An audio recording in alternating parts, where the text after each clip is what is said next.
And we're back here on the GSMC Baseball Podcast, bringing you our second segment, which of course continuing the first segment, which is our power rankings of this mid-season mark, going over now numbers 11 to 20. We just did 1 to 10, so be sure to check that out if you haven't, when it is uploaded, of course, or you can just rewind the live stream if you are watching there. But yeah, we'll be going into our second segment now, which is going to be continuing the 11 to 20 portion of our power rankings. But before we do that, I'd like to ask you again to please like and follow the show. We do get a number of questions from viewers, so to ensure that your question does get read in the air, please use the link, gsmcpodcast.net. It really does help the show. It really does mean a lot, so thank you so much for that.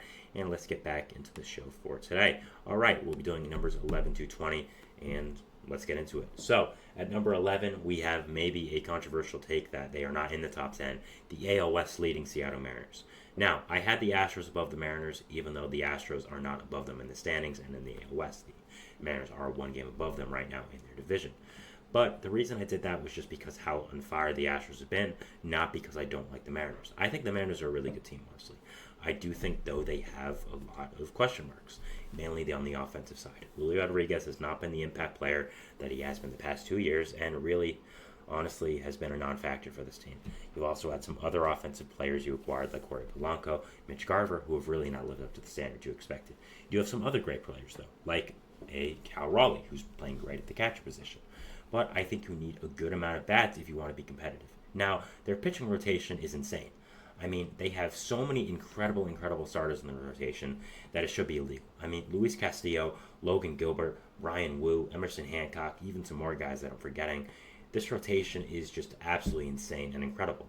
The problem is they need to find bats, and that's been the problem for a few years now. I expect Julio to get it going at some point. He started off slow last year as well, so maybe it's just he's just a second half player. Which, I mean, if you're going to be if you're going to be a half type player, you're going to be the second half and the first half. The second half is really what matters, obviously, but he needs to get it going as well. You need to have your guys like Mitch Garver, Jorge Polanco really living up to their standards as well. And that's really what has to happen here. They've been connected to some bats like Tommy Pham, who we'll talk about later, Jazz Chisholm, who I think would be a really great fit. So they need to acquire some bats, but man, you can do anything you want with that rotation. They're going to be a scary team to face in the playoffs if they do make it, which I expect them to. At 12, we have another team in the American League wildcard race, the Boston Red Sox. The Red Sox have been one of the biggest surprises of this entire year, and it was continued last night when one of their own players, Jarren Duran, won All-Star MVP. The way so many of their players, who I thought were mediocre before the season started, have really broken out, have been absolutely incredible. Duran has broken out. Tanner Houck's become an ace. Nick Pivetta has become a really great starter for them. And Connor Wong has been a fantastic catcher as well. So this Red Sox team has a lot going for them. You can see the jersey right there. And overall, I do like this team a lot. I think they have a genuine spot for the wild card. I was debating putting them in the top 10. It's just nobody expected this from them at the start of the season. And man, they've been really good. So props to them. 13, we have the St. Louis Cardinals, who have so much talent but cannot get it going. Their starting rotation is rough. Sonny Gray is really good, but that's it. I don't expect Kyle Gibson or Lance Lynn to be positive contributors to this team for the rest of the year. Their bullpen is fantastic, but it's kind of it. Their offense has a lot of great talent, but when Nolan Arenado and Paul Goldschmidt aren't going to play up to their standards, you aren't going to have that successful of a team. Again, their bullpen is great, their rotation needs help, and their lineup needs help.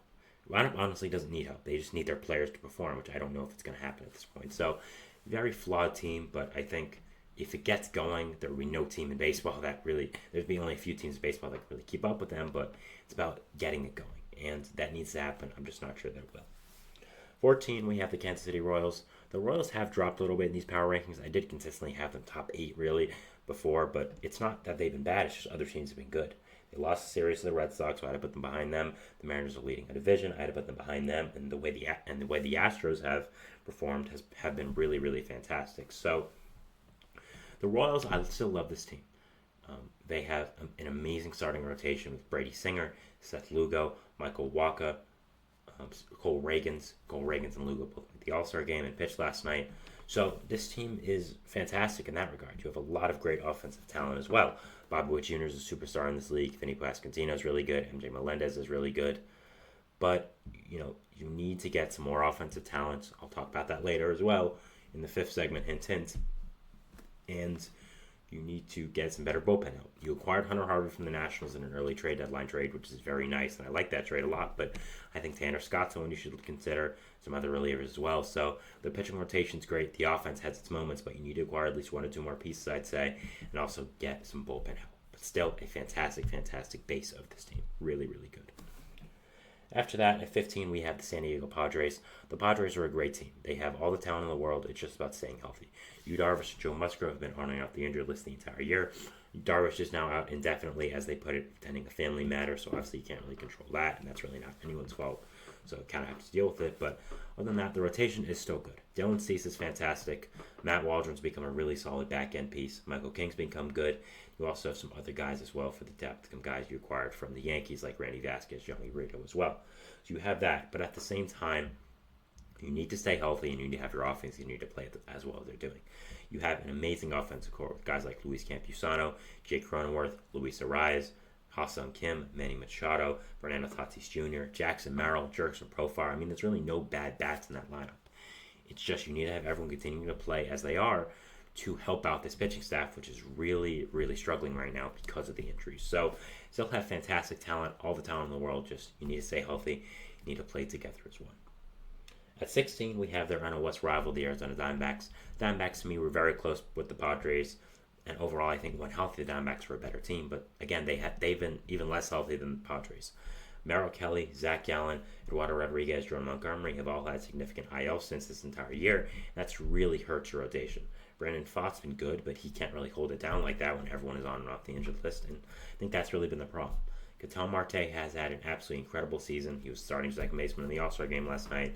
But you need to have Corbin Carroll play up to his standards and help out Ketel and Christian Walker, who's also having an amazing, amazing season, and arguably was the biggest all-star snub from the game.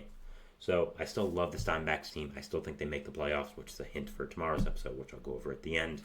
And I still think that this team is absolutely incredible, and really there's a ton of talent here. So, yeah, overall, I like this Diamondbacks team a lot. They really are fantastic. And, yeah, it'll be very interesting to watch them for the rest of the year. 17, we have another NL West team, 3 NL West teams in a row, the San Francisco Giants. I actually like this Giants team a lot. It's just I think their team's better than them. Their pitching rotation, when healthy, is absolutely fantastic. Robbie Ray, Alec Cobb are great. They're going to come back soon from the injured list. Kyle Harrison is, of course, great, has had a great season. Logan Webb was a first-time All-Star last night. Somehow wasn't an All-Star last year, even though he finished second in Cy Young voting. I don't really know how that happened. And their lineup has had some pieces now. Mike Conforto's done great. Heliot Ramos has been an incredible contributor. Patrick Bailey's been really great. Lamont Wade's been solid. So they have a lot of pieces. It's just the rotation has to get healthy at some point and contribute. Other than Logan Webb and Kyle Harrison, of course, Jordan Hicks is regressing a little bit as well. So there still needs to be a lot done with this Giants team. But I really like the base here. I like the way their offenses continue to do well. And if I'm them, I'm buying. I'm buying at the deadline. I think I can, if I'm a Giants fan, I think I compete with these teams like the Diamondbacks, like the Padres, like the Cardinals, like the Mets. So, yeah, if I'm a Giants fan, I'm buying, and I like the future of where this team's going. 18 is the Rays. I thought this is a perfect spot for them because they are so mediocre. Just injuries really killed them this year. The shortstop situation as well has been unfortunate. So, I think just go get them next year. You have a ton of talent. Not sure who you're going to trade, but you just need to get healthy. You need to get Shane McClanahan healthy, Jeffrey Springs, Drew Rasmussen. So once I think they get those guys healthy, they'll be much better, and I'll be very interested to see what it looks like. But it will be a very, very interesting team to watch the trade deadline. There's been some rumors about Isaac Paredes. I don't think they'll trade him, but it's possible, I guess. So we'll have to see. 19, we have the Cincinnati Reds, another team that just has an unfortunate year. They have all the talent in the world, and I think when they are fully healthy, they are the best team in the Central Central. But Matt McClain got hurt for the entire year, which really was a huge blow. Noelvi Marte was suspended for 80 games after steroid suspension, so really just had some bad luck. And Ellie De La Cruz has become a genuine superstar in this league. Was an all-star last night, and that's really going to help them out in the future. But they need to get healthy. They need to get some other starting pitchers. You have Hunter Green, of course, Nick Lodolo are great, but after that, how soon, of course, is Chase Burns going to be up? How soon is Brett Lauder going to be up? Chase Petty. So we'll be interested to see what the future of this Reds team looks like. But, yeah, they have a really nice core, really nice base for this team, and I really like them a lot. 20, we have the defending world champion Texas Rangers. The Rangers have really rose on this list a little while now, so props to them.